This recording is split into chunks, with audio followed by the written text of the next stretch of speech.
ನಮಸ್ಕಾರ ಎಲ್ಲರಿಗೂ, welcome to my channel. ನಮ್ಮನೆಯಲ್ಲಿ ಇವತ್ತು ಇಡ್ಲಿ ಜೊತೆಗೆ ಕಾಯಿ ತೊಗೆ ಅಂತ ಮಾಡ್ತಾಯಿದ್ದೀವಿ. ಅದು ಹೇಗೆ ಮಾಡೋದು, ಏನೇನು ಇಂಗ್ರೀಡಿಯೆಂಟ್ಸ್ ಬೇಕು ಅಂತ ತೋರಿಸ್ತೀವಿ ನೋಡಿ. ಹಾಂ ಹೇಳ್ರಿ.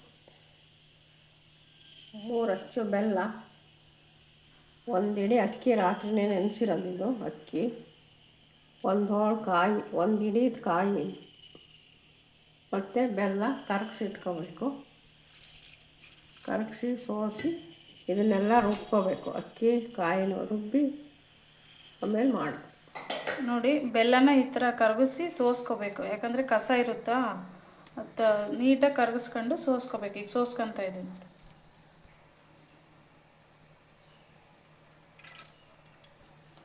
ಇದು ಕಾಯಿ ಅಕ್ಕಿಯನ್ನು ರುಬ್ಕೊಂಡಿದ್ದೀವಿ, ಅದನ್ನು ಈಗ ಬೆಲ್ಲದ ಜೊತೆಗೆ ಮಿಕ್ಸ್ ಮಾಡ್ಕೊತೀವಿ ನೋಡಿ. ಬೆಲ್ಲ ಕಾಯಿ ಎರಡು ಮಿಕ್ಸ್ ಮಾಡ್ಕೊಂಡಿವಿ, ಸ್ವಲ್ಪ ನೀರು ಹಾಕ್ಕೊಂಡಿದ್ದೀವಿ. ಈಗ ಇದನ್ನು ಕುದಿಸ್ಕೋಬೇಕು. ಈ ಥರ ಕುದಿಬೇಕು ನೋಡಿ, ಈ ಥರ ಕುದಿಬೇಕು. ಈಗ ಲಾಸ್ಟಿಗೆ ಇದಕ್ಕೆ ಏಲಕ್ಕಿ ಒಣಶುಂಠಿ ಪುಡಿ ಮಿಕ್ಸ್ ಮಾಡ್ಕೋಬೇಕು. ಇದೊಂದು ಮಿನಿಮಮ್ ಒಂದು 10 ನಿಮಿಷ ಈ ಥರ ಸ್ವಲ್ಪ ಈ ತಿಕ್ನೆಸ್ಸಿಗೆ ಬರೋವರೆಗೂ ಕುದಿಬೇಕು.